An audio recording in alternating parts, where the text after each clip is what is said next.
Alright guys, TacticalRab here back again today. Hope you're all doing well and enjoying your day so far. Welcome back to VALORANT Drama. It is everywhere in the North American scene right now. We've got big updates from Sinatraa on his plans for the LCQ, and then loads to talk about over the qualifiers over the last 24 hours or so, with many surprises, but also big name teams making big advances and on the verge of qualifying for challenges, which will give them a chance to get to Ascension as well. Hit the like button if you enjoy. Subscribe if you're new as always. I'd greatly appreciate it. Sassy definitely gets it. Now he's in today. He sees the drama in full force. First of all, the Sinatraa stuff. Confirmation yesterday, right, that, Prod, Marved, Zoms, for some reason with the Z here, and Dizzy are going to play with Sinatraa in the LCQ. Now, basically VALORANT Intel say he's going to make his return to competitive VALORANT. Now, technically, he is, right? I mean, look, it's a competitive tournament. It's an officially sanctioned Riot tournament for the VCT, so this is a competitive tournament. If you play in it, that is a return to competitive, and if they win, and if they qualify and get top 2, which is, a low chance, but it's feasible. They've got Marved on their team after all. Like, he's not a bad player, right?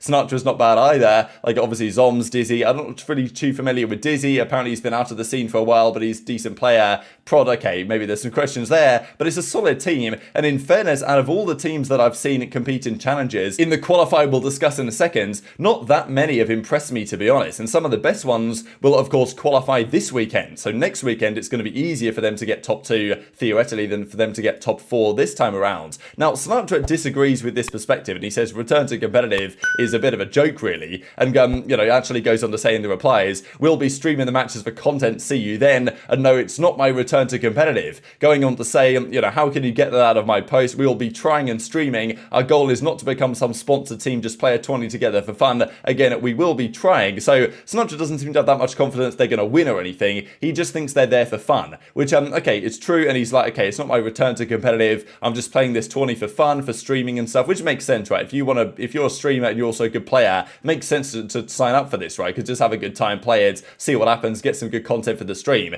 At the same time, though, there's going to be a lot of viewers for this. There's no doubt about it. People are going to be tuning in droves. I mean, that tweet there, the initial one here from VALORANT Intel got 26,000 likes, right? I mean, we talked about this topic yesterday, but just goes to show how much insane interest there is whenever Sinatraa is discussed. And Sinatraa does say they will be trying to win, right? But, he doesn't expect them to. But the thing is, if they do win and qualify for challenges, which is, as I say, a low percentage chance, but it's not absolutely unknown to occur. It's definitely possible. Then at that point he will be making his return to competitive because they'll have qualified for the Challengers League, at which point he'll kind of be obliged to play, I suppose, unless he just decides, no, I'm out ski and get someone else in instead. Crazy stuff, but I wanted to mention it for you guys. And Marv is taking it seriously. Well, at least he's taking it kind of serious here. He says, okay, needs Cypher setups ASAP. Prod, Marv, Sinatraa, Dizzy, Zoms, that's the team, and Marv's getting ready to go, and even Prod says LCQ's about to be fun. So, look, they're aiming to have fun, but we'll see some of the teams in the second here from the regular qualifier, and okay, there'll be some good teams next weekend at the LCQ, but the best teams will have already qualified, so, the chances will be there for them, the door will be open to make this move, but maybe Prod is not best prepared for it compared to the rest of the guys. Now, some more drama on the scrim stuff we saw yesterday between the coaches of various teams. First of all, Sentinels versus, NRG, Chet again. Kaplan says, all scrimbook and websites suck and we're going to win, champs. Good morning, Twitter. And then Chet has a bit of a bad day yesterday, so hopefully all's well for him. But as he says, anything that has gone wrong today happens, so tomorrow can't be any worse than today. And Zeppa says, psycho's in your head. So,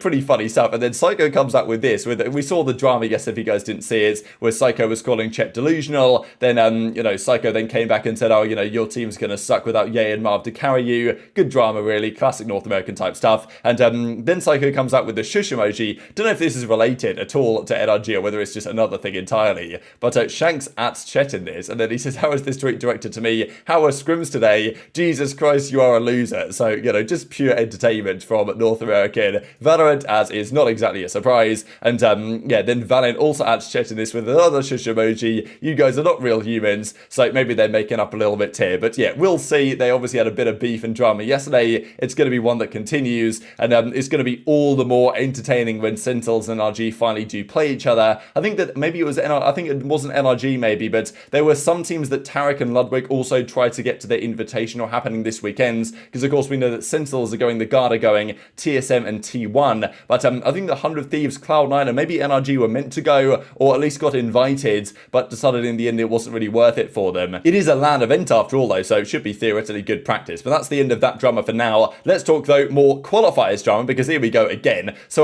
T-Dog, who was competing on this team, the 99 strength team, he takes down Sonics last night. Now, Sonics, right, a salary team, expected to do rather well as an organization here, because, you know, this team has been locked for a long time. They've had a massive runaway of practice, and yet they got pretty much bodied in this qualifier, right? He takes them down 2-1, and he also tweets out, I mean, it's kind of funny tweet, really. Just another IGL Dephh added to the body bag. Nice investment you guys have made here. So he tweets about, okay, they lost to these guys, they lost to the Silk Road, they lost to Moon Raccoons, they lost to Ceiling Lunch Money, which is obviously not what you want to see from an organization that, well, is salarying their players, right? And then as he says to Rooney here, never type in a match again, you disgusting whelp. Like, what even is a whelp? I don't know. Like, you guys can give your thoughts in the comments below. And this might be what he's talking about. I'm not exactly sure where this drama originates, but I mean, he did say something the other day, you tried to DQ us, you ugly freak, or something, and linked something or other. I don't know exactly what the extent of this drama is or where it really began, but nonetheless, there's some beef between Rooney and T-Dog, and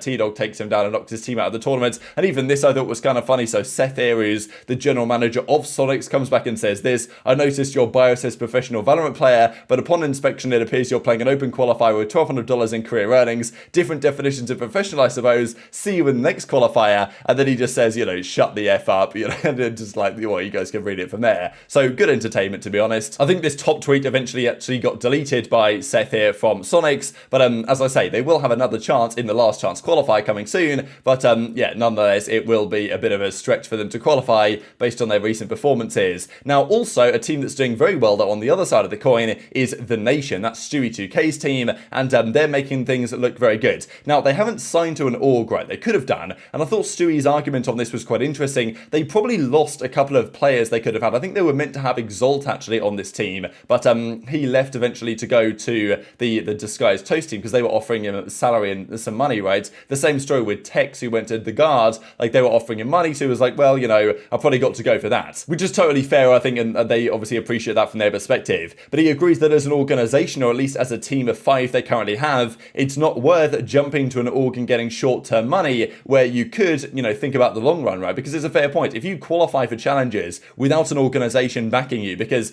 the money you're going to get as a salary from these organizations backing you for the qualifier is not going to be the same as the money you're going to get from organizations backing you once you've actually qualified for challenges. So their intention is, let's not sign a deal now, let's qualify first, then an org will come through and pick us up for bigger money than we would have got otherwise. So quite intelligent stuff, and also they're looking good to qualify. Now, it was looking a bit sketchy last night, I can't lie, because Rossi tweets this out: if anyone close to Wardell can call his brother or any member of family to wake him up, please. We have a match in 30 minutes, and Wardell was apparently still asleep at the time. Thankfully, I mean, this is, again, classic Valorant stuff, and not even Valorant necessarily, but just North American esports. It's just like, this is just so prevalent of players going to bed too late, not waking up on time. I think it wasn't even that long ago since the last time something like this happened, to be honest. But yeah, as Rossi says, he's now awake, thankfully, about 17 minutes later, so just about they got ready to go, and they did win their important game. They took down Body Shooters 2-1. Fun games, one more BO3 for Ascension. Now, there is a lot of, you know, I think people get these terms wrong, technically, because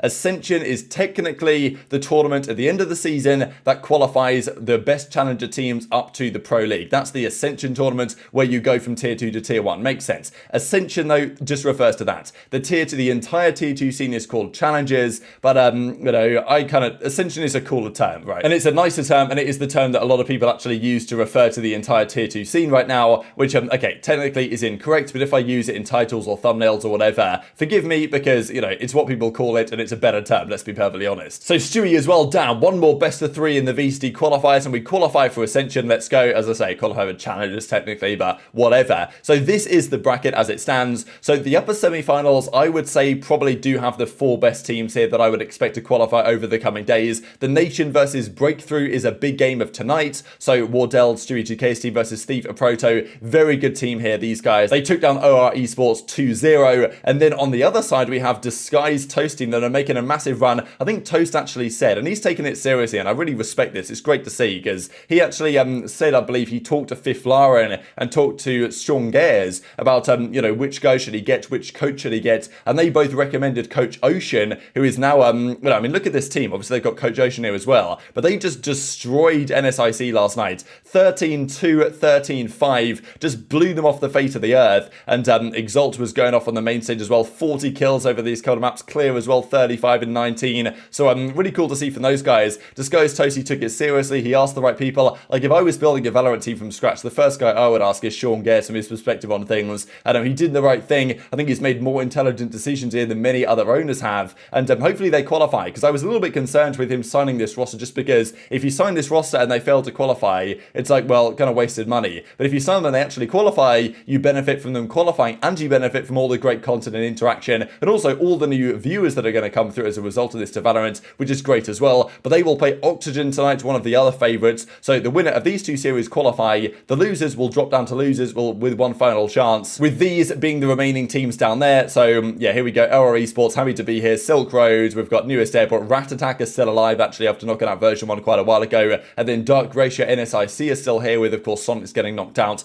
as we just saw. So that's what's happening there. As I say, these are the two kind of big games of the day up here. And just to mention before we close out as well, these are, from the round of 32 onwards, the pick rate of different agents. So we can see that it's Killjoy, Sova, Jet, and KO dominating it really with 50% plus. If we scroll all the way here to the right-hand side, we will find right at the bottom is Mr. Chamber himself. I know you guys say that I look like a Chamber cosplay or whatever, but still, unfortunately, he's never being used anymore. So even Phoenix has been picked more than him. The only other agent that has not been picked at all in the round of 32 and beyond is Harbor. But I mean, yeah, Chamber is as dead as he can get right now. So very much enjoyed your thoughts and all this stuff in the comment section below. Hit the like button if you enjoyed. Subscribe if you are new. Take care, and I'll see you next time.